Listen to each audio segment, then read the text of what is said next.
तो अब ठाकुर जी के माया का ही काम किया।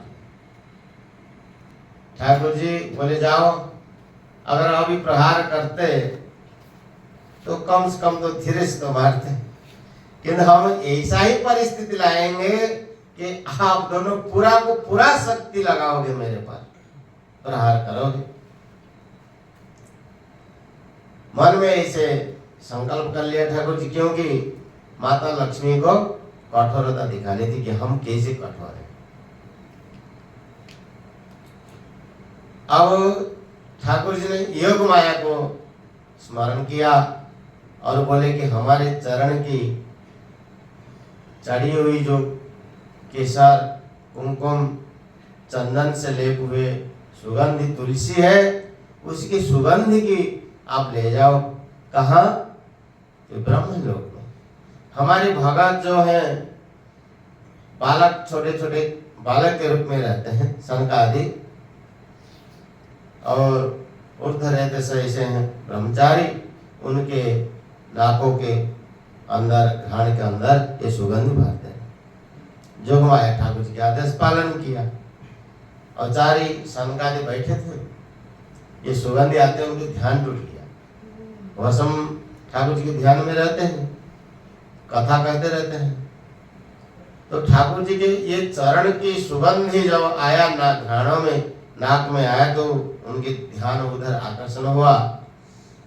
अब इधर से ध्यान टूटा, परस्पर देखे, बोले ऐसे सुगंध कहां से आ सकता है? और सांसारिक सुगंध हमारे को आकर्षण कर ही नहीं सकता, क्योंकि हमें उनसे बहुत दूर हो चुके हैं, संसार की वासना हमारे में है नहीं, तो ये सुगंध हमारे को आकर्षण कैसे कर सकता? तो दूसरा बोला ये भी ठीक है, आप सही कर रहे हैं। तीसरा बोला आ रहा है तो वहीं चलो। अब जिधर से सुगंध आ रहा है उधर की ओर मुंह करते हुए सूंघते सूंघते और वैकुंठ में जाकर के पहुंच गए। अब जब वहां वैकुंठ में पहुंचे, जय विजय द्वारपाल थे और कामानुज के वश हो गए। काम कौन है? क्रोध। भागवत में ये शब्द आया है, कामानुजेन। काम के अनुसार जिसको काम नहीं कर आता है उसकी बाधा दो तो क्रोध तुरंत प्रकट हो जाएंगे। अवगुण अवगुण में इकट्ठे रहते हैं, कोई दूसरे को छोड़ते नहीं है। जो सदगुण सदगुण है वो इकट्ठे नहीं रहते, सब अलग अलग रहते हैं, उसको लाना पड़ता है। समिट समिट चलो भरे तलावा, जिम्मी सदगुण सज्जन कहीं आवा। सदगुण सब एक साथ नहीं रहते, एक एक आते हैं और आपस में भी उन लोगों की बड़ा विचित्र समागम है। किंतु जो दुर्गुण है वो इकट्ठे के बंधे रहते हैं, तो तुरंत क्रोध आ गया और जय विजय को श्राप दे डाले।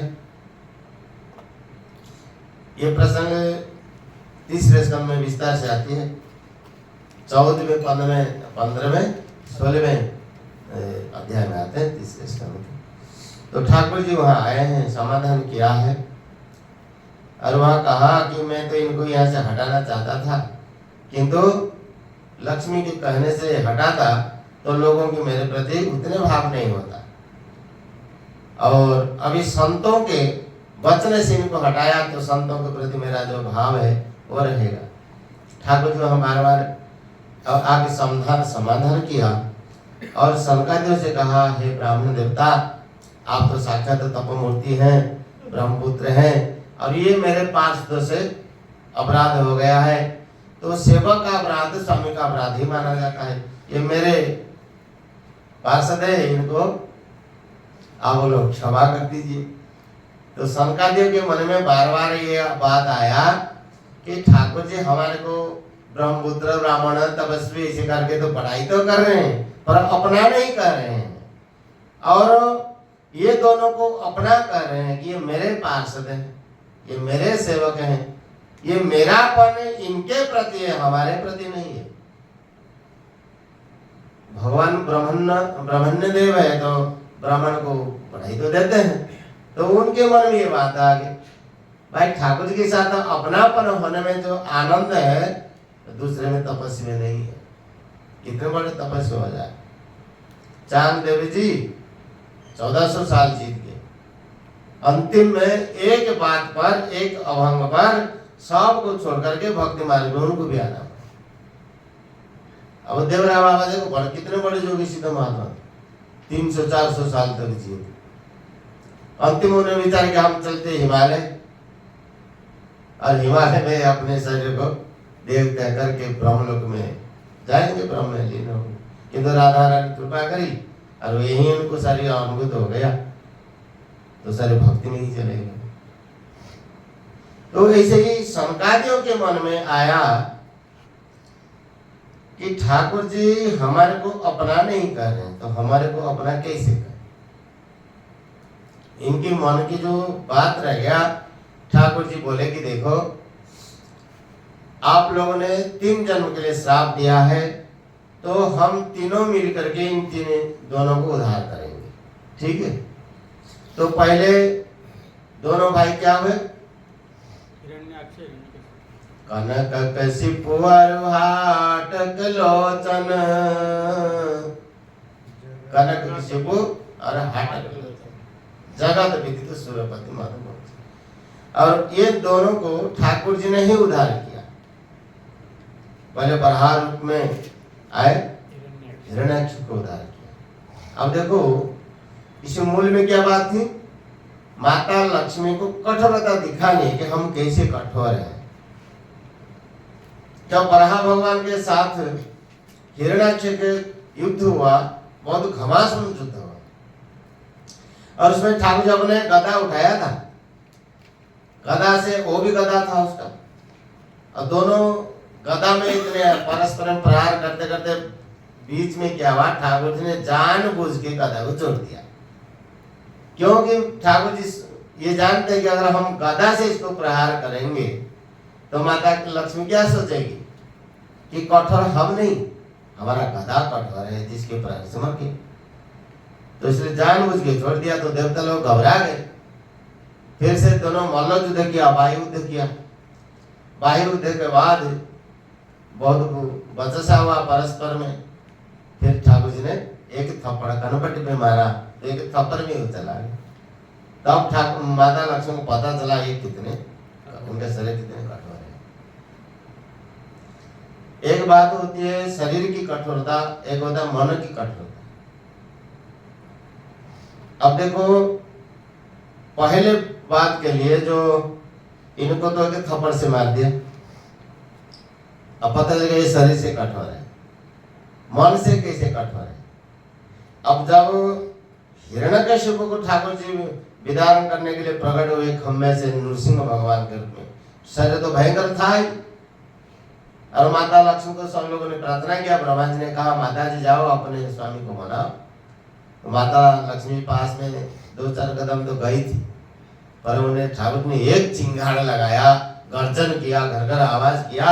माता लक्ष्मी एक दौड़ में जाकर पहुंच गई वैकुंठ में। बोले हमें ऐसा भयंकर रूप देखा नहीं था, इतने कठोर हो सकते हमारे प्रभु, मेरे प्रभु इतने कठोर हो सकते। नृसिंह पुराण में बात आई है और भागवत में बात आई है। प्रहलाद जी को ब्रह्मा जी ने भेजा, ठाकुर जी शांत हुए और उसी समय प्रहलाद जी ने माता लक्ष्मी जी का हाथ पकड़ के लाई और ठाकुर जी के पास में बिठाए हैं। तब लक्ष्मी नृसिंह का योग आता है।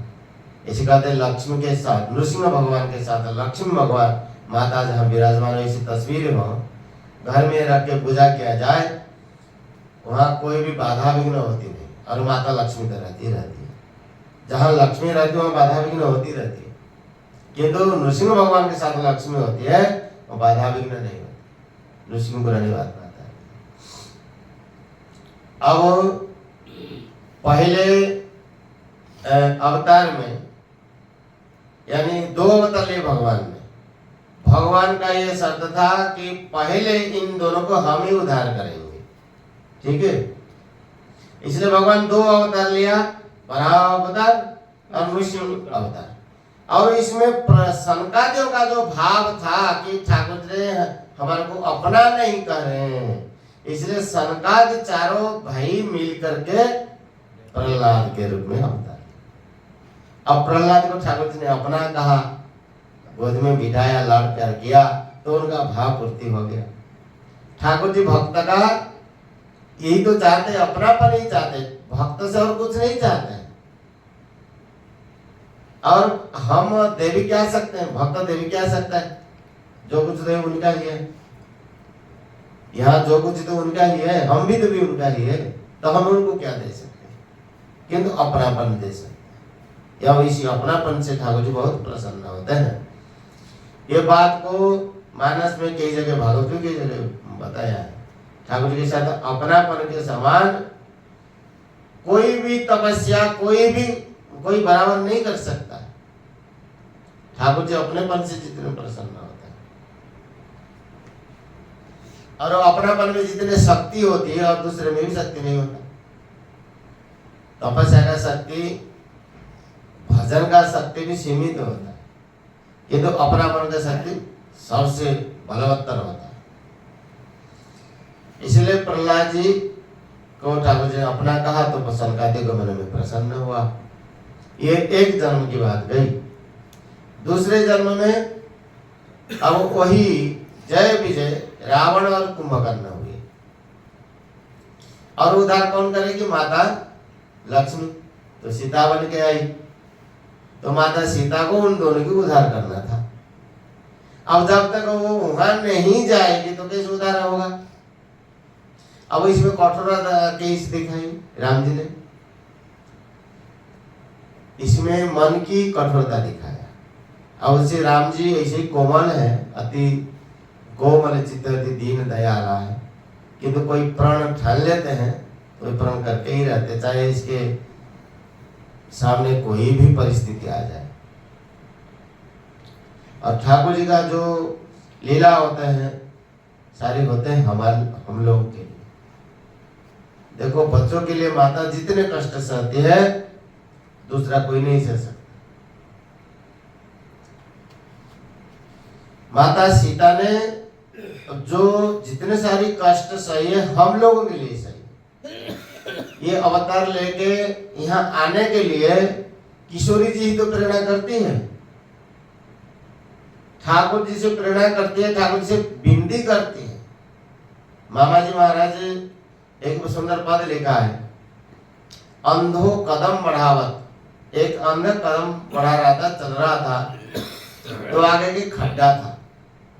किस दयाल पुरुष ने देखा, पीछे से आवाज लगाया, अरे ओ भैया, ओ अंधो भैया, सावधान से सुनना, आगे खड्डा है। पर वो सुन नहीं रहा था, आगे बढ़ ही रहा था। क्यों? वो बहरा भी था। और ये अंधा बहरा कौन है ना, हम ही लोग अंधे और बहरे। हम लोग अंधे बहरे। अंधे बहरे क्यों है? कि हमारे सामने जितने सारी वेद पुराण शास्त्र हैं, ये तो शास्त्र लोक से लोचनम, सबके नेत्र शास्त्र हैं। हमारे शास्त्र नेत्र हैं। अगर शास्त्र जो नहीं पढ़ा है वो क्या है? वो तो अंधा है। आंख के होते हुए भी वो अंधा है।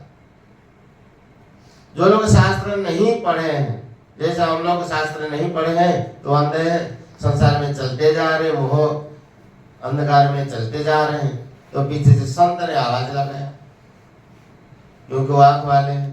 हमारे को, अरे भाई, ओ भैया, अरे जीवात्मन, तो कहाँ चले जा रहा है? आगे खड्डा है, गिरेगा। तो हम सुनते कहाँ है? एक न सुनाई, एक नहीं देखा। हमारे को दिखता भी नहीं है और सुनते भी नहीं। एक आदमी बाइक पे चला के चला जा रहा था, शाम के समय था। एक चौक आया तो पुलिस जो रहते हैं वहां बोले कि अरे भैया रुक रुक रुक जा, क्योंकि तेरे गाड़ी में लाइट नहीं है आगे। अब तो शाम हो रहा है तो कहीं अंदर में गिर जाएगा, गाड़ी रुक। पर ड्राइवर बोलता है, पुलिस साहब आप पहले से हटो, नहीं तो आपके ऊपर बाइक चढ़ जाए, क्योंकि इसमें ब्रेक नहीं है। ऐसे हम लोगों की ये ज्ञान रूपी लाइट और संयम रूपी ब्रेक नहीं है, तो हम लोगों की दशा क्या होगी? तो किशोरी जी ही प्रेरणा करती है जीवों। ठाकुर जी कहते हैं अरे प्रिय तमें इन लोग हमने शास्त्र दे दिया, पुराण दे दिया, कितने सारे ऋषि मुनि भेज दिए हैं, ये सुनते नहीं है। तो उनके लिए तो विधान बने हैं ना, तो वो लोग अब अपने अपने विवेक से सब। और किशोर जी कहते हैं अपने विवेक होती कहाँ है? अगर उनका इतने विवेक होता तो उधर जाते क्यों? उधर वापस आ जाते ना, मुड़ते नहीं है। हम मोड़ तो मुड़ा दिया पर मुड़े नहीं है, तो मुड़े नहीं तो उसे मुड़े से क्या फायदा? कहते हैं ना जब साधु होते क्या करते हैं? मुड़ मुड़ा देते हैं, मुंडन कर देते हैं। बोले मुड़ा दी। और एक जानते मुड़ाने का अर्थ क्या होता है? किसी एक ओर जाते तो उसको मुड़ा दिया, अगर दूसरे साइड कर दिया। तो जब साधु होते मुड़ मुड़ाते क्यों है? कि इसलिए कि संसार की ओर से उसका मोड़ भगवान की ओर कर दिया गया, पर ऊपर से मुड़ा दिया पर अंदर से नहीं मुड़े, तो उसे मुड़ मुड़ाने से क्या फायदा? महाराज जी विनोद में कहा करते थे, महाराज के मुख से भी हमें कई बार सुने, मुड़ मुड़ाए तीन मीठे सिर की खादर लड्डू मिले लोग कहे महाराज, मुफ्त में रोटी मिले, मुफ्त में रोटी मिले लोग है महाराज। महाराज को भी कहते हैं मुफ्त में रोटी भी देते हैं, काश्मीर से। तो विनोद में कहे किंतु मुड़ मुड़ाने का मतलब यही कि हम उधर से मुड़ जाए। हमारे को संतों ने शास्त्रों ने सारी बता रहे पर हम नहीं मान रहे हैं। इसलिए किशोरी जी ठाकुर जी से ये बात कहते हैं कि आपको अब जाना पड़ेगा, उनको हाथ तो पकड़ना पड़ेगा। किशोर जी जबरदस्ती हाथ पकड़ा के उठा लेती है। ठाकुर जी ने शर्त भरा भाई, अगर आपको आपकी बात हम मानेंगे तो हमारा भी बात तुम्हारे को मानना पड़ेगा, हम जाएंगे तो आपको भी जाना पड़ेगा। बोले कोई बात नहीं, हम जाएंगे, हमारी दो बच्चे हैं। श्री किशोरी जी की जो कृपा जीवों के ऊपर है, ठाकुर जी की इतना नहीं है।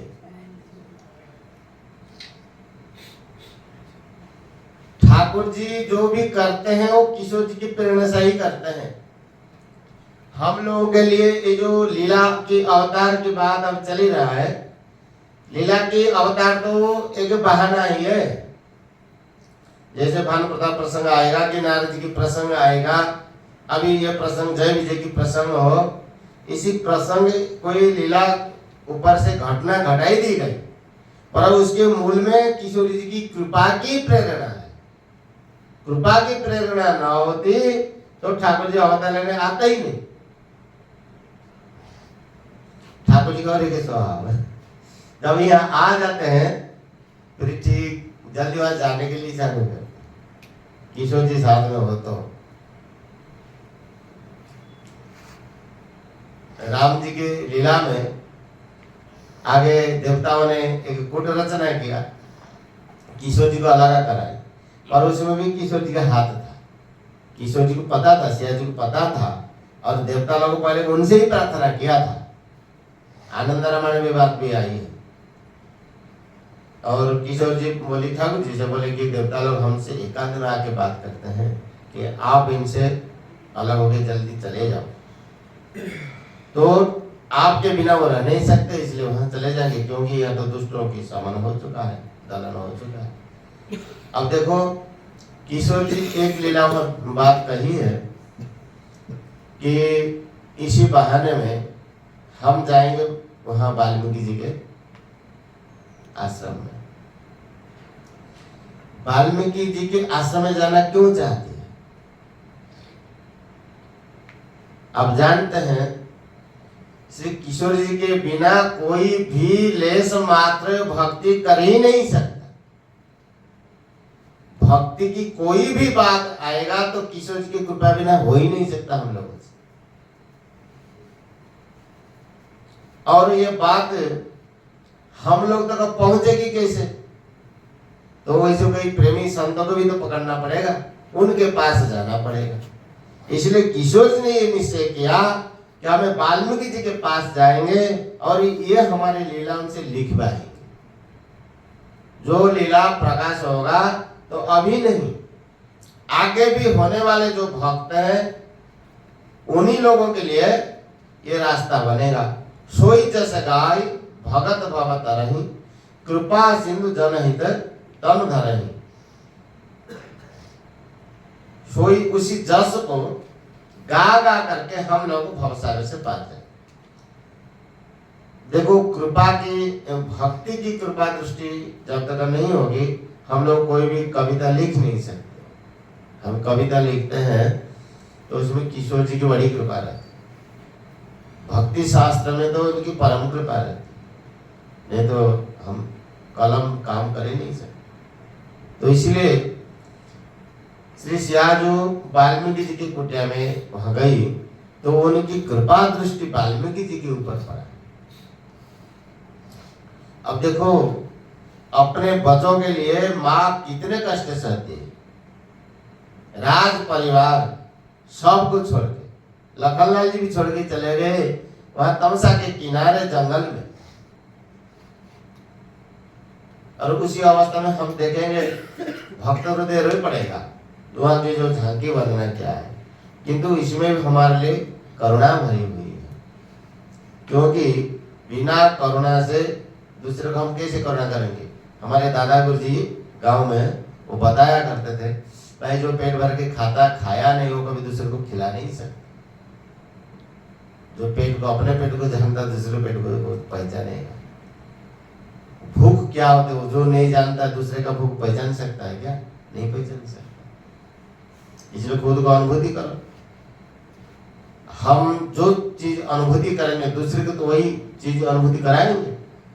इसलिए किशोर जी ने कितने दुख सहे, हमारे दुख को समझते और हमारे दुख में अगर वो दोष देखती तो कृपा नहीं करती, और हमारा कभी दोष उन्हें देखा ही नहीं। वाल्मीकि रामायण में प्रसंग आती है, जब रावण मर गया तब विजय हुआ तो हनुमान जी महाराज ने संवाद लेके गए माता सीता के पास और संवाद सुनाया तो माता सीता बहुत प्रसन्न हुई और वह बोली का देव तो त्रिलोक महु किमपि नहीं बानी समा। तुमने जो बाणी सुनाया कि राम जी का विजय हुआ है, कुशल है से हैं, तो इसी वचन के समान कोई पुरस्कार देने के लिए मेरे पास कुछ नहीं। तो इसी बात से हनुमान जी महाराज बोले कि माता जी क्या आप सच में मुझे कुछ देने के लिए चाह भी रही क्या? माता सीता बोली क्या तुम्हारे को डाउट हो रहा है क्या मैं कुछ ना दूं, तुम मांगोगे, तुम्हारे मन में संदेह हो रहा है? बोले संदेह तो नहीं, पर आपके वचन ऐसे ऐसे ही लग रहा है। बोले क्यों? बोले कि हमने एक बात आपसे मांगना चाह रहे। हनुमान जी महाराज बोले कि हम एक बात आपसे मांगना चाहते। बोले क्या मांगना चाहते? मांगो। हनुमान जी महाराज फिर बोले कि आप दोगे क्या? बोले मांग के देख। तो हनुमान जी महाराज क्या बोले जानते हो? वाल्मीकि रामायण में एक अध्याय थी लंका कांड, एक अध्याय पर श्री से हनुमान जी महाराज बोले आप तो मुझे यह वरदान दीजिए कि पास में जो बैठे हैं राक्षसियां उनको मैं मारूं, कुटूं, नाखून से फाड़ूं, उठा के पटकूं। बोले ऐसे क्यों बेटा? बोले कि ऐसा इसलिए कि हमने जब पहले यहाँ आया था यही देखा था इसकी राक्षसियां आपको डांट रही थी, फटकार रही थी, गालियां दिखा रही थी गंदी गंदी, उसे हम विवश से कुछ कर नहीं पाए, पर अभी ये हम चाहते हैं कि इन लोगों को उठा के पटकूं।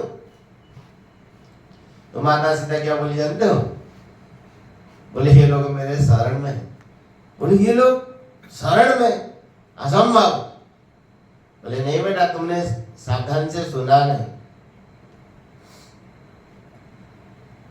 क्या नहीं सुना? जब त्रिजटा सपने की बात कर रही थी उसमें ये कहा ना, सपने बानर लंका जाने, जातु धान सेना सब माने, तासु वचन सुनी ते सब डरी, जनक सुधा के चरण में परी। यानी जनक सुधा श्री जानकी जी के चरण में पड़ गई, मतलब शरण हो गई। पर वो लोग शरण ऐसे बोला नहीं था कि हम माता जी हमें आपके शरण में है, ऐसे नहीं बोला, किंतु किशोर जी अपने तरह से शरण ले लिया। वाल्मीकि रामायण के श्लोक में कहते हैं, प्रसन्न ही प्रपन्नता मैथिली जानकी सीता। और कोई प्रपन्न ऐसे कह ही देता मुख से वचन भर, तो श्री किशोरी जी बड़ी प्रसन्न हो जाती है कि चलो हमारी शरण में आ गई। ठाकुर जी से तो ये कहना पड़ता है, शत्रुदेव प्रपन्नाय तवास्मि इति याचते, यानी याचना करना पड़ेगा ठाकुर जी के सामने। किशोर जी के सामने याचना नहीं करना, केवल प्रपन्न इतने कहने भर से वो प्रसन्न हो जाते। और हनुमान जी तुमने ये बात कह रहे कि इन लोगों को मारने के लिए, तो वैसे इनमें दोष भी क्या है, ये लोग तो पराधीन थी, इसीलिए वैसे करने के लिए वो बाध्य थे। किंतु जब से रावण मरा उन्होंने मुझे कुछ भी नहीं कहा, डांटा भी नहीं, सताया नहीं है। और इसी सिलसिले में माता सीता बढ़िया सुंदर एक कहानी सुनाई है। वाल्मीकि रामायण में ये कहानी आती है। कोई घटना होती है, समझाने की बात होती है, तो माता सीता क्या करते हैं ना, सुंदर कहानी सुन। माताओं को लोरी गाने की अभ्यास होती, सुंदर सुंदर लोरियां गाती हैं, तो माता सीता कहानी सुनाती। वो कहानी क्या है कि कोई एक आदमी शिकारी गया था जंगल में शिकार करने, तो घूमते घूमते दिन भर तो बीत गया, शाम होने को आया था, तो एक शेर उसके पीछे पड़ गया। तो शेर से बचने के लिए भागता हुआ कि पेड़ के ऊपर चढ़ गया। तो उसी पेड़ के ऊपर से पहले से एक भालू था, और भालू को देखकर डर गया। किंतु भालू बोला कि अरे आदमी, मनुष्य, तो डर मत, तू मेरे पास आ जा, तो निर्भय कर यहाँ रह सकता है। तुमको आश्वासन दिया। थोड़ी देर के बाद शेर बोला, बोले अरे भालू, ये जो मनुष्य है ना, ये तेरा और मेरा, यानी हम बन के रहने वाले सब जंतु के शत्रु है। मेरे को भूख लगी, इसको तो नीचे डाल, उसको मैं खा के चला जाऊंगा, तो आराम से रह सकता। और भालू ऐसे नहीं किया, बोला इसी पेड़ में मैं पहले से था, मेरा ये आवास स्थान हुआ, ये पीछे यहाँ आया तो मेरा शरणागत हुआ, और शरणागत कम जे तजही निज अनहित अनुमानी ते नर पामर पापमया तिन्हें विलोकता हानि। इसलिए उसको हम त्याग नहीं कर सकते। अब भालू वो मनुष्य से बोला कि देखो, तुम यहाँ निश्चिंत होकर के विश्राम करो, रात भर कुछ विश्राम करो।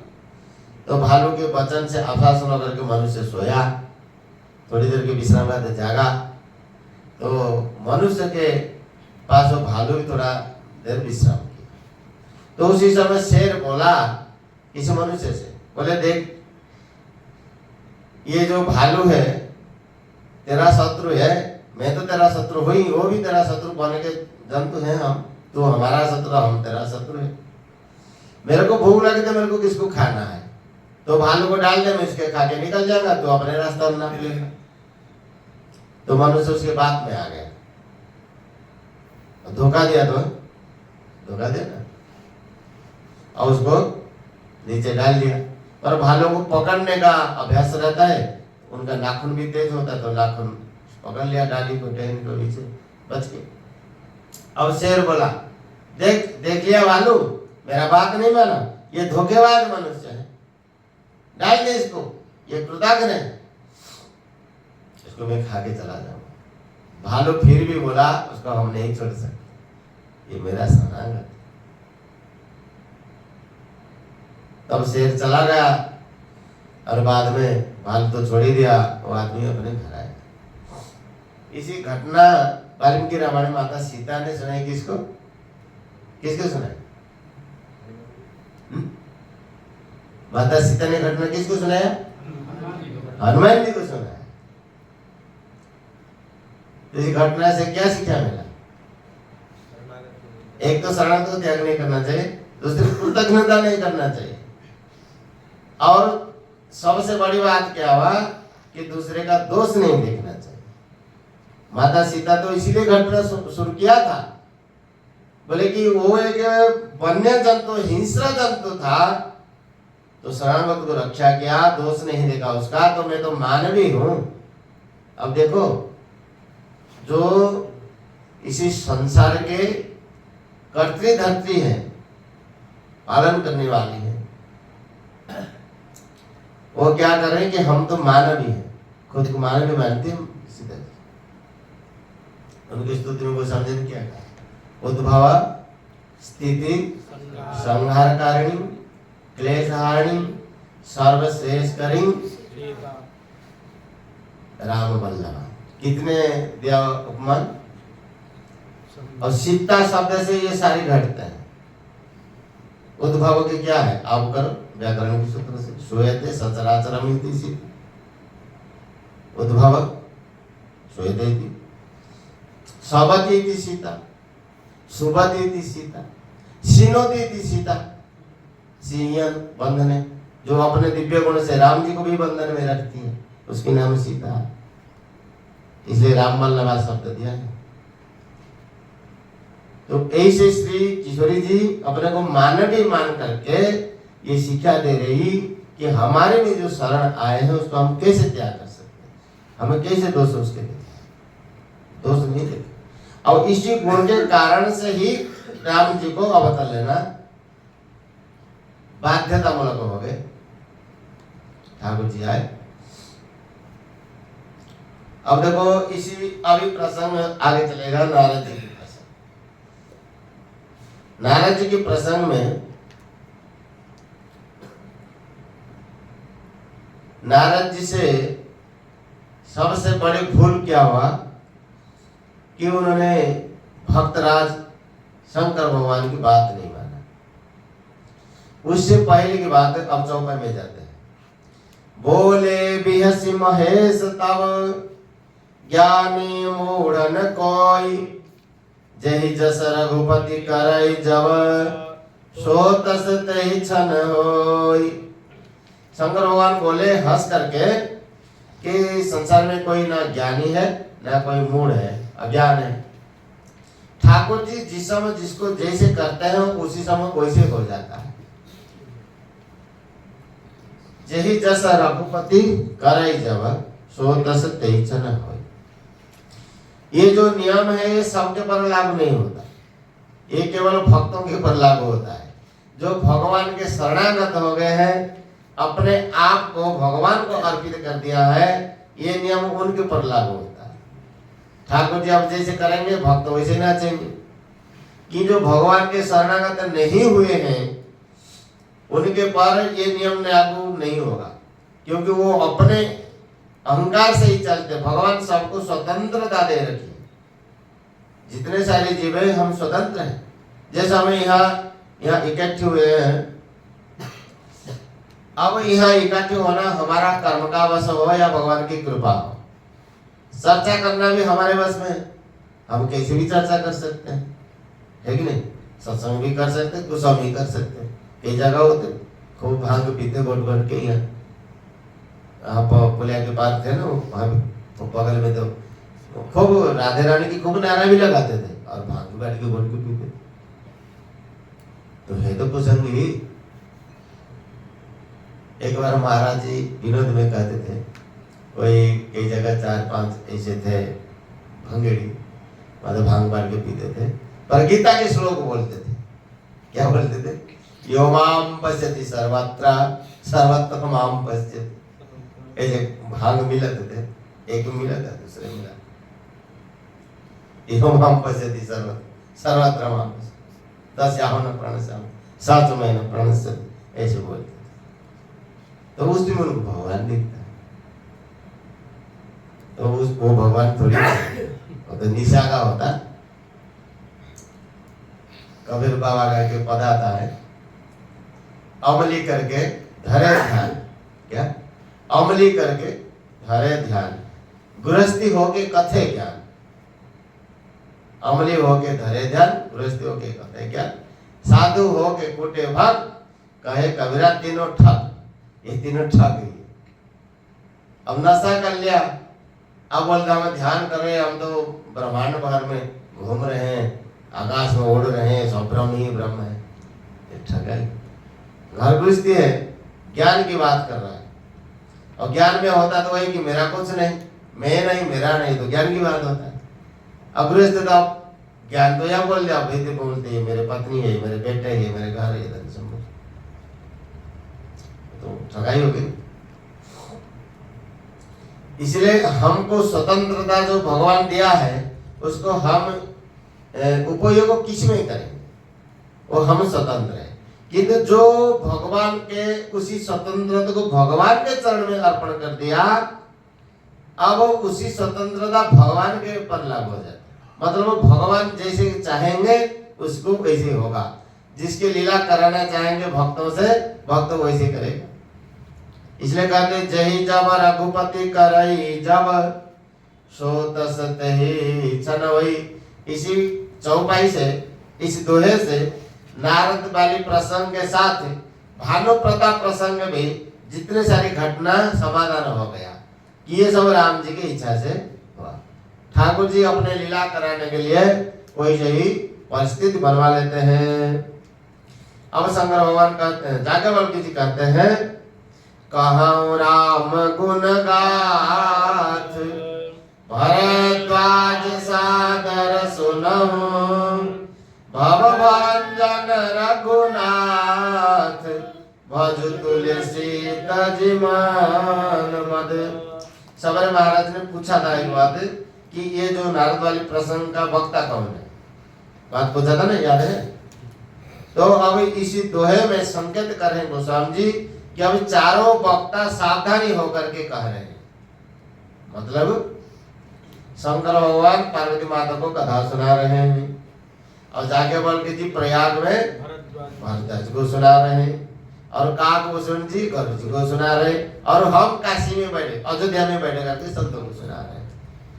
देखो इसी सोरठ में क्या कहा, भरद्वाज जी कहते हैं, जागवल्क्य जी कहते हैं भरद्वाज जी अब आदर से सुनो, क्योंकि कोई भी बात होता अगर आदर से नहीं सुनेंगे, निरादर करेंगे, तो उनकी कथा हमारे को लगेगा नहीं। क्योंकि शंकर भगवान से जाकर के नारद जी मिले, तो शिव जी ने जो बात कहा नारद ने आदर से नहीं सुना, इसी कारण से आगे जाकर के खड्डे में गिरे।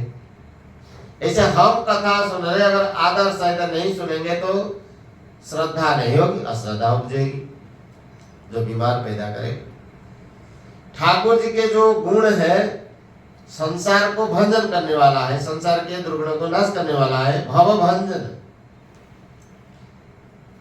किंतु आदर सहित नहीं सुनेंगे तो भव हमारा भंजन नहीं होगा, संसार में फंस जाएंगे, जैसे नारद जी फंसने को तैयार थे। अब अप्सरियां आकर के उनके साथ नृत्य वगैरह किया, तो वह फंसे नहीं, फंसे क्या? नहीं फंसे। किंतु जब अहंकार उसका हुआ, शंकर जी के पास गए, शंकर जी को सुना, तब शंकर जी ने कहा भाई ये बात किसको मत कर, किसको भी मत कहना। नारद जी बोले कि हमारे किसको क्या कहना है, मेरे को किसी कोई मतलब ही नहीं है, बाबा जी लोग हमारे किसी क्या मतलब, हम तो भगवान से मतलब रखते। तो शंकर भगवान बोले ठीक, तो भगवान से मत सुनाना। बोले नारद जी ने भगवान से ही बात कर, तो इसलिए भगवान विश्वमन के रूप से उनको उसी दोष को निराकरण करने के लिए ये प्रसंग दिया। अब आगे प्रसंग चलते हैं।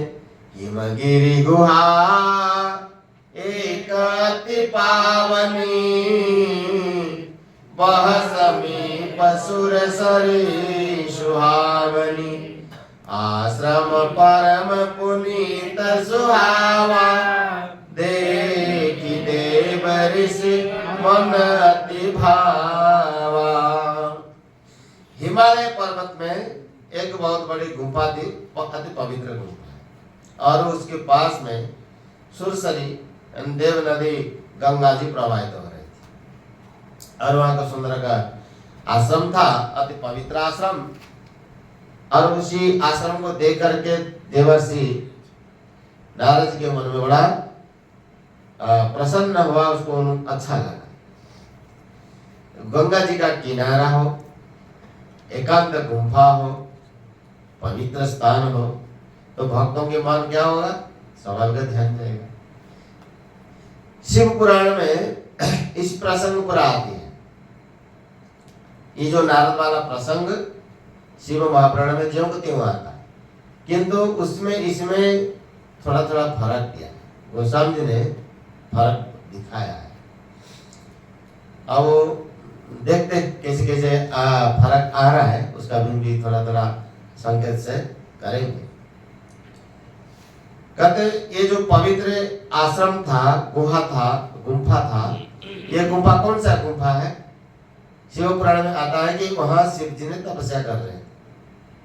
पहले यहाँ खूब तपस्या किया था शिव जी, और उनकी तपस्या भग्न करने के लिए कामदेव को भेजा गया था, और कामदेव वहां आया, विफल हुआ। विफल क्या? भस्म हुआ। शिव जी उसको भस्म कर दिया, तो कामदेव को भस्म किया। और जब काम जी को भस्म कर दिया गया है जिसी जगह पे, उसी जगह में काम का फिर उद्भव हो सकता है क्या? नहीं हो सकता। इसलिए नारद जी के मन में काम का विकार नहीं आया, और शंकर भगवान उसमें भजन करते थे, इसलिए उसी जगह पर नारद जी का स्वाभाविक भजन में मन लगा। देखते हैं जहां जहां साधु महात्मा भजन करते हैं, उसी जगह में भजन में स्वाभाविक मन लगता है, स्वाभाविक मन लगता है। जब भजन किया हुआ नहीं है, वह मन नहीं लगेगा। साधक का मन स्वाभाविक होता है, सहज होता है। तो वह नारद जी का मन लगा, और निरखी शैल सरे विपिन विभाग, भयौ रमापति पद अनुराग, सुमिरत हरे श्राप गति बाधी, सहज विमल मन लागी समाधि। और ये जो पर्वत है, हिमालय पर्वत है, गंगा जी है, और वन का सुंदर शोभा। पहले आश्रम था ही, कामदेव को भस्म करने के बाद उसी गुफा से शंकर भगवान छोड़ के चले गए थे कैलाश में, तो आश्रम तो खाली था ही। अब देखा नारद जी ने देखा तो सुंदर आश्रम पड़ा है इसे, चलो उसमें हम ध्यान करते हैं। तो भयो रमापति, रमा माता लक्ष्मी के नाम यह क्यों दिया? क्योंकि भक्ति की विशेषता है, बिना भक्ति के ठाकुर जी के प्रति लग नहीं सकता। और माता रमा तो सब में जिसके हमारे मन को जो भगवान ने रमाने वाली हो, उसको रमा कहते हैं। रमा का मतलब क्या होता है? सबके मन को रमाने वाली है। तो किस में? भगवान में। भगवान में जो मन को रमाने वाली है, उसके नाम रमा है। तो नारद जी का मन को भगवान किसी पद शब्द में दिया, माता लक्ष्मी हर समय भगवान के चरण सम्मान करती है, इसलिए पद की अनुराग वाली बात भी हम बताई है। और गंगा जी कहाँ से निकली है? ठाकुर जी के चरण से ही निकली है। अब जब गंगा जी को देखा, नारद जी के मन में ही भगवान चरण की बात आई है, क्योंकि गंगा जी वहीं से प्रकट होकर आई है, इसलिए उसी की ध्यान करना चाहिए। उसके किनारे गंगा जी के किनारे बैठ के भगवान के चरण की ध्यान करना चाहिए। वहां जाते ना नील माधव, आज भी ठाकुर जी के चरण से गंगा जी निकल रही है। कभी देखा है क्या? कभी जाना देखना नीलकंठ नील माधव कंटिलो उड़ीसा में, जगन्नाथपुरी से 125 किलोमीटर दूरी पे है, महानदी के किनारे। महाराज तो जन्मस्थान के पास ही है। हाँ, 10-12 किलोमीटर दूरी में। और वहाँ की विशेषता है, जब दक्षिण द्वार से जाते प्रवेश करते हैं चढ़ के सीढ़ियाँ, वह तो महादेव जी है, दर्शन किया ना। वह महादेव जी का विशेषता क्या जानते हैं? अभी ठाकुर जी सूर्य नारायण कहाँ है? उत्तरायण हो रहे हैं, दक्षिण गए थे, उत्तरायण हो रहे हैं, इसलिए वो शिवलिंग उत्तर की ओर ढला हुआ है। अब जब बीच में आ जाएंगे कहाँ, मेष संक्रांति, तब वो शिवलिंग सीधा बराबर हो जाएगा। मिथुन संक्रांति का इधर ढल जाएंगे, अपने आप ढलते हैं और अपने आप सीधे होते हैं। ऐसे महादेव जी है। हमने तो पहले सुना था, अभी की बार देखा तो नहीं, पर देखने वालों ने आगे बताया कि अब ठाकुर जी उत्तर की ओर ढले हुए हैं। ठाकुर जी बड़े विचित्र लीला करते हैं। अब गंगा जी को दर्शन किया, नारद बाबा के मन में भगवान की चरण की स्मृति हुआ है, और भगवान की चरण की जैसे स्मरण किया तो दक्ष जी का उनको जो श्राप लगा हुआ था वो श्राप टल गया। सहज विमल मन, नारद जी का मन सहज निर्मल है, उनके मन में कोई मैला तो है ही नहीं, संसार की वासना तो है ही नहीं, बहुत दूर रहते हैं, इसलिए उनकी समाधि लग गई। सुमिरत हरि ही श्राप गति पाती। जब ठाकुर जी के चरण में अनुराग होता है, उसी समय केवल नारद जी की नहीं, किसी का भी मन में किसी भी प्रकार का बाधा विघ्न जो होता है वो टल जाता है। ये बात तो हम भी कई बार अनुभूति करके देखे। ठाकुर जी के चरण में अनुराग पूरा होना चाहिए। अगर मन पूरा निमग्न हो गया, इधर बाधा सब दूर हो जाता है। मुनि गति देखी सुरेश डेरान, काम ही बोल के न सनमान।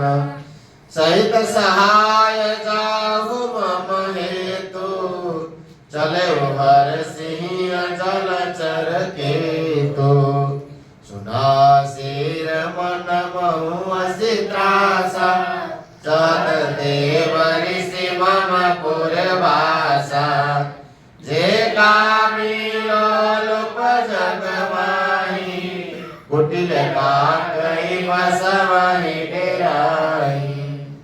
कहते नारद जी का जो दशा हुआ, गति हुआ, मतलब समाज में इतना उच्च स्तरीय स्थिति उनका हो गया, उनको देख करके देवराज इंद्र मन में डर हो गया।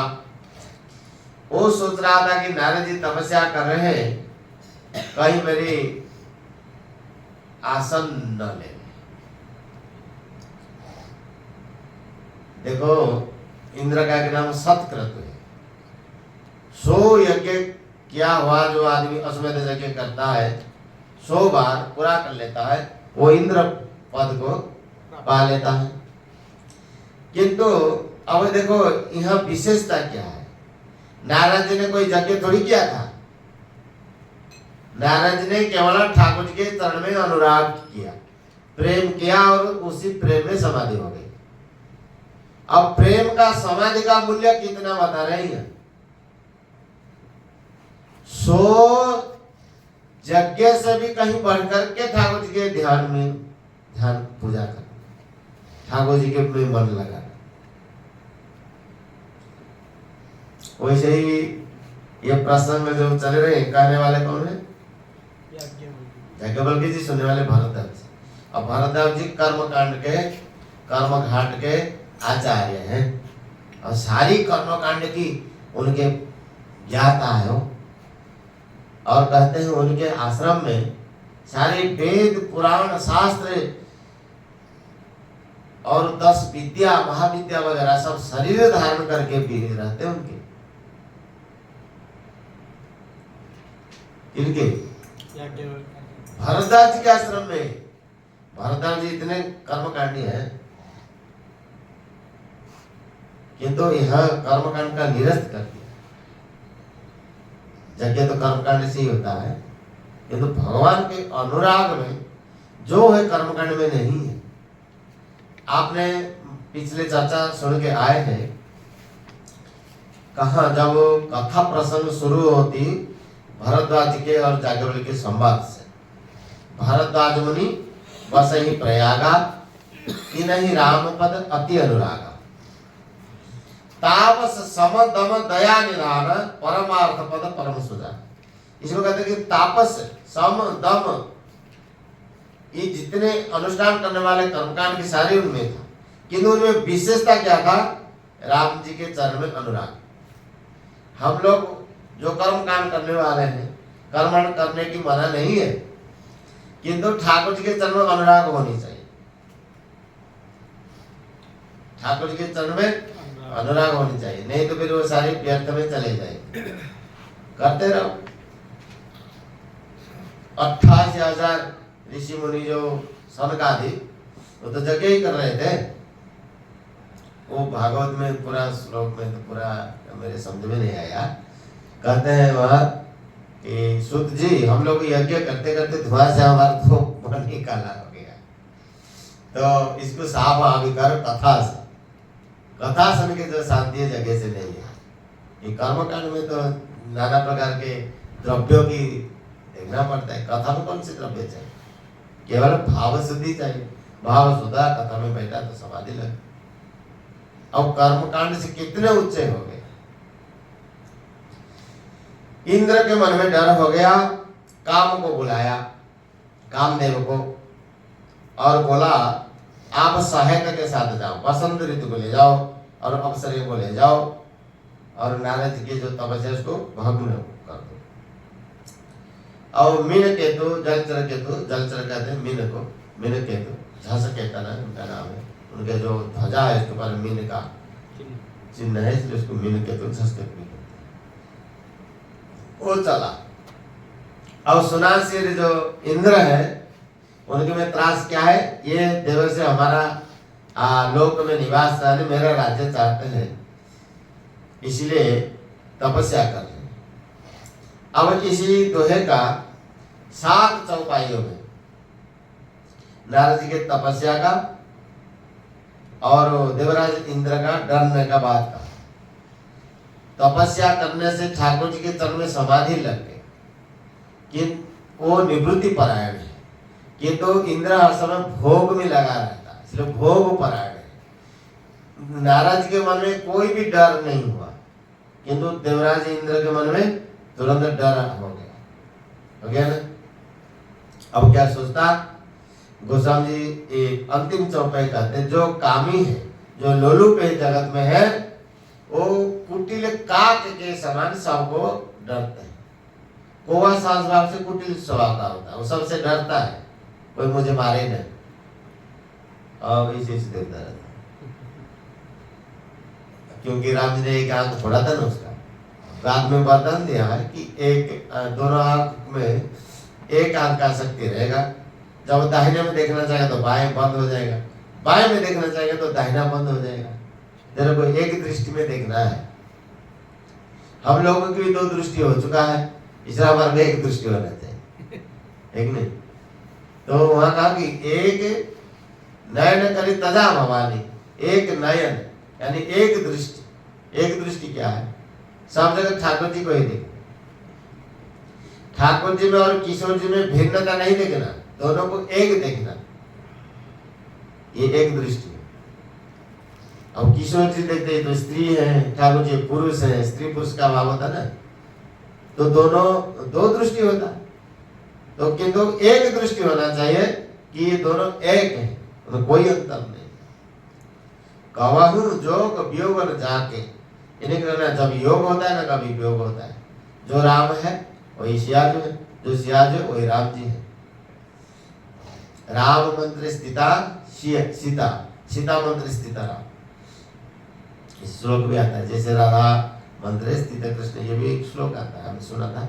अब ये श्री राम मंत्र राज में आता है, राम स्तव राज में, श्री राम स्तव राज में मतलब नीचे स्तुति है, उसमें ये मंत्र आते हैं।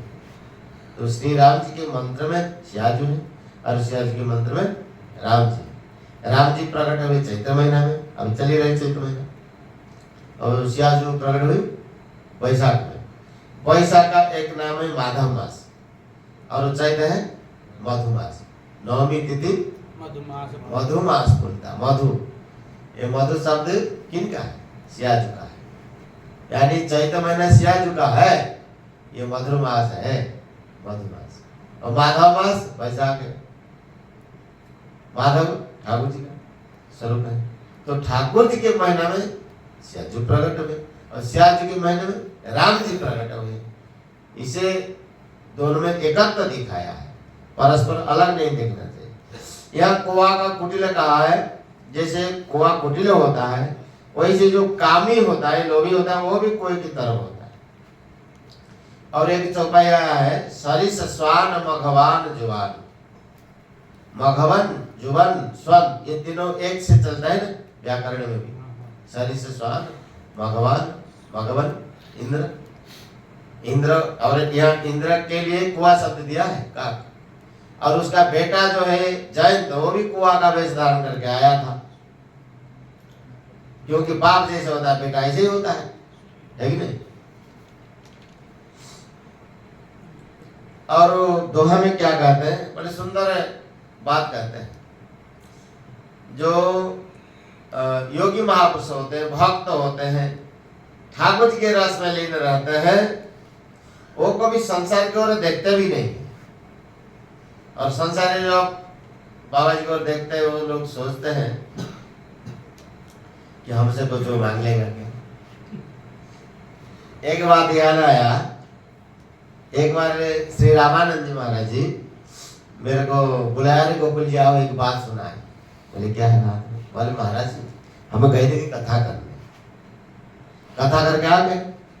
बाद में मेरे मन में कोई सत्संग की बढ़िया बात आया, मैं तो उसी जजमान को सुनाना चाहता था कि बढ़िया बात है, सत्संग की बात है, इन जजमान को सुनाओ, क्योंकि भागवत कथा में जजमान बना था 7 दिन तक।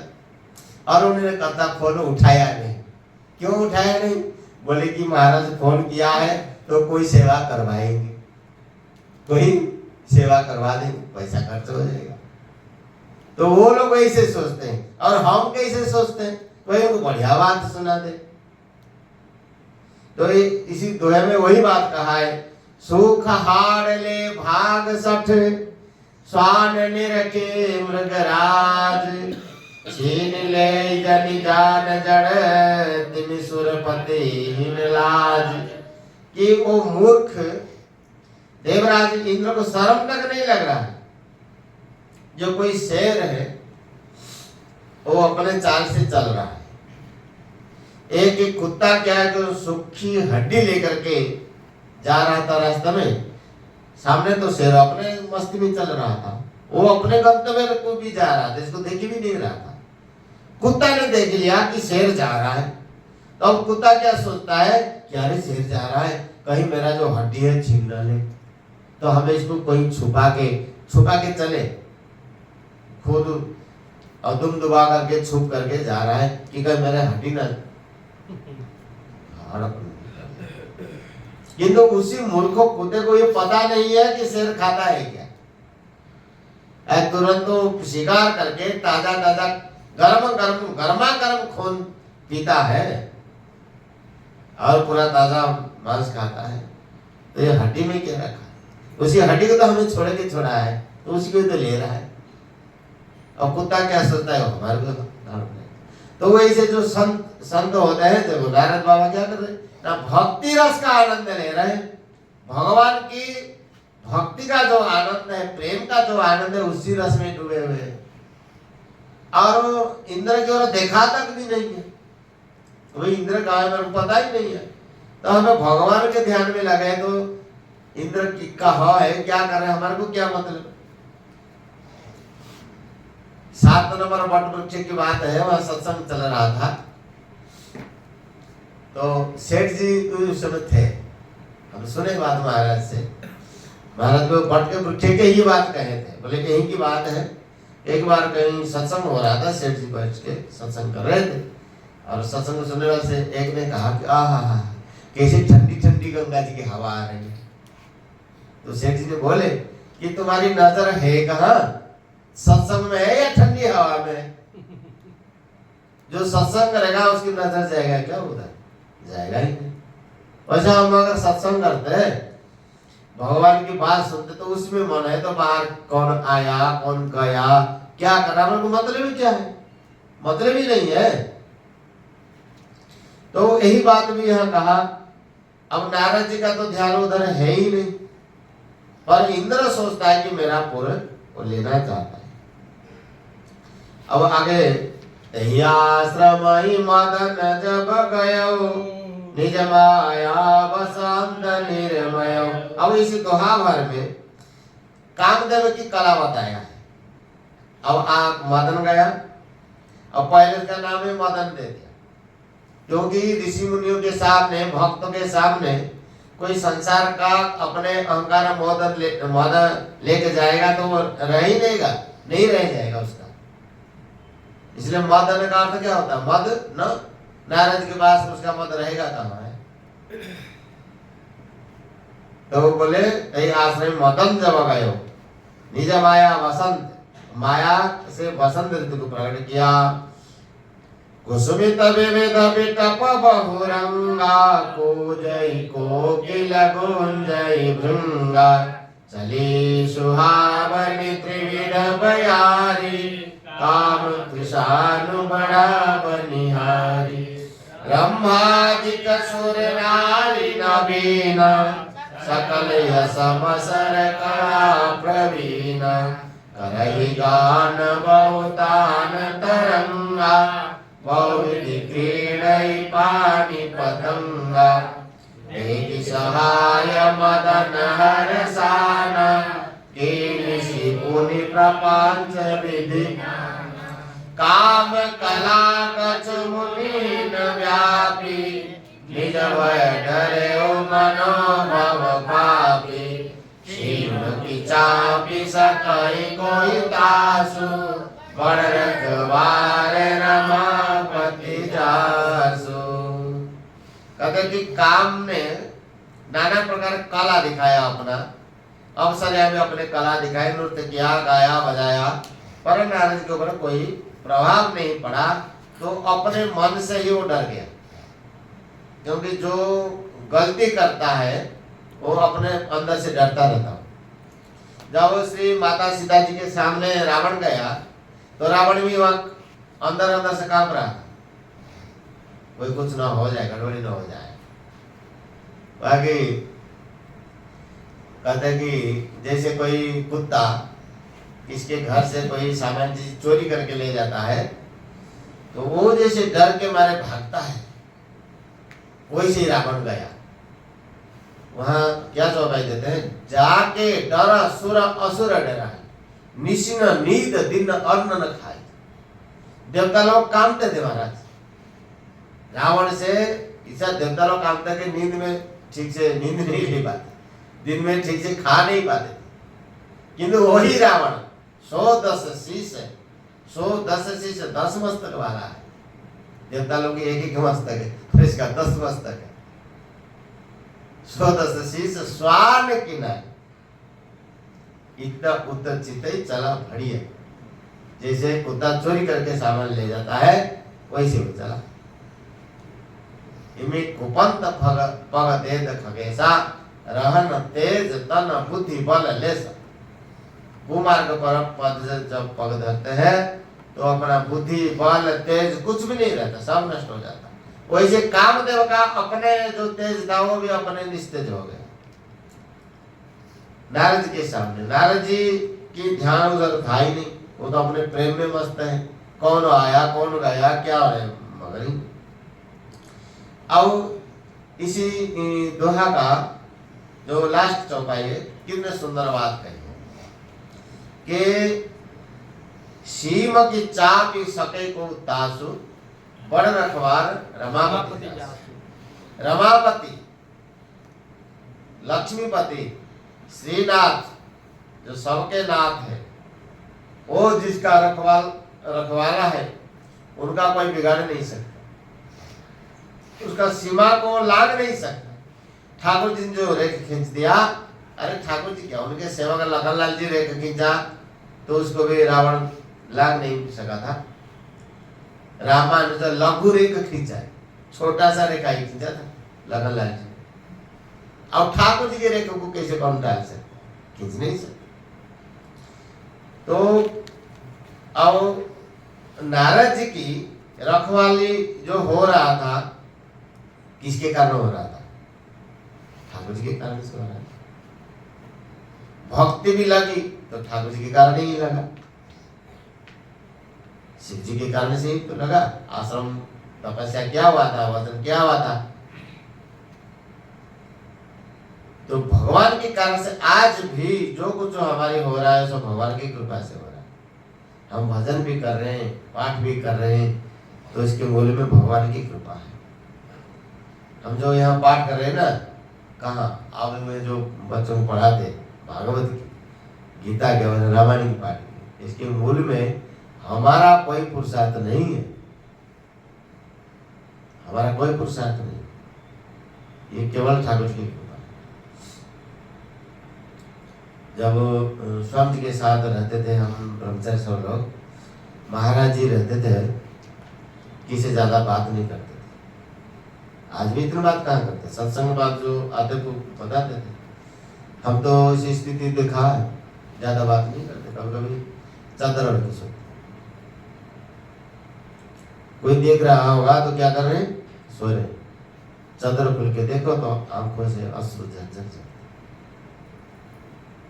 और ऊपर से देखे तो सोते हैं, भीतर से इतने प्रेम से मग्न। जब वसंत रास की पाठ होता था वहाँ गीता भवन में, वो अपने उड़िया वाले ही रहते थे, हम पेटी बाजा बजाते थे, हारमोनियम पर रहते थे। और सब लोग तो उस समय बड़े महाराज जी हैं, चित्त जी महाराज हैं, उनका हमें प्रेम स्थिति देखा। और वहाँ भी देखे हैं, कहाँ, बीकानेर में, धोरे में, वह जो प्रेम की स्थिति था, वैसे भावे अगर हमारे भी अगर कृपा दृष्टि न करे, वो अपन वैसे भजन में लग जाए तो भगवान ने कृपा करके हमारे की ये जो चला रहे, तो उसी कृपा का तो प्रसाद है हमारे में। आज भी जो है वो कृपा का प्रसाद है, हमारा पुरुषार्थ का नहीं है इसमें। आज भी यहाँ बैठे हैं तो कृपा का प्रसाद है, पुरुषार्थ नहीं है इसमें। तो नारद जी की बचा हुआ तो भगवान की कृपा से है। किंतु वो अब क्या हुआ, अब कामदेव ने हार गया और मन में भयभीत भी हुआ, अपने कारण से भयभीत हुआ। जबकि नारद जी ने उनको कोई ना श्राप देने का मतलब ही था, वो तो अपने मन से प्रेम मगन आनंद मन से रहते, किसको श्राप वगैरह, वो तो श्राप और बर्तन से बहुत दूर रहते हैं हर समय। अब देखना नारद जी जहां जहां श्राप दिया है वह अच्छी तरह से प्रसंग देखना, तुरंत श्राप नहीं दिया है। नारद जी विचार करते हैं और इसका परिणाम क्या होगा, तब श्राप या वरदान देते। नल कुमार को श्राप दिया तो वहां देखो एक पूरा अध्याय इसमें नारद जी क्या क्या बात बताएं कि धन से जब मदान्त हो जाते हैं उनको स्थिति क्या होता है, तब इनको मद हरण करके भगवान तक पहुंचाऊंगा, ऐसे विचार करके तब श्राप दिया है। अब ध्रुव जी के पास आए तो देखो पहले बातें किया है बहुत सारे, फिर बाद में रास्ता बताया भगवान के। तो नारद जी का ऐसे तो ऋषि मुनि की बात कभी निष्फल होता ही नहीं। तो यहाँ भी यही परिस्थिति, नारद जी प्रसन्न मन में तो श्राप देने की तो प्रसन्न ही नहीं, किंतु वो अपने गलती से डर गया, काम गया और चरण में पड़ गया। सहित सहाय सभित अति मानिहारि मन मैन, गहे जाय मुनि चरण तब कह सुटियारत बैन। चरण में गिरा, अति कोमल श्रेष्ठ वाणी से विनती भी किया, प्रार्थना किया। और उसमें से नारद जी के भयो न नारद मन का चुरोसा, कही प्रिय वचन काम परितोष। नारद जी के मन में कुछ क्रोध नहीं आया और उनको प्रिय वचन करके संतुष्ट भी किया। बोले तुम्हारे को डरने की कोई बात नहीं है, अब प्रसन्न मन से जाओ। यहाँ आए थे भाई, यहाँ आप आए तो हम के ऊपर हमारा भग्न करने की चेष्टा न करके अगर भजन में आप लग जाते तो आप लोगों का कल्याण होता। फिर भी आप लोगों ने अपने हाथों से अपने पैर में कुल्हाड़ी मारा है, क्योंकि डर ही तो गया है, इसलिए हमें आपको कुछ नहीं करेंगे, आप जाओ। तो वो कामदेव गया इंद्र के पास और सारी बात बताया, तो इंद्र आशासन हुआ और मुनि की प्रशंसा किया, भगवान को प्रणाम किया। 8:30 तक महाराज ने बोले, तब तो बहुत ऊपर समय भी ले लिया है, दो ही गए हैं। इसी नारद प्रसंग भी बहुत सुंदर प्रसंग है, आगे कुछ भी शिव पुराण का अंदर लिया है और कुछ कथा में से भी सुना है, बढ़िया सुंदर प्रसंग है। शब्द जो दिया है गोस्वामी जी ने पृथक है। आगे देखते हैं।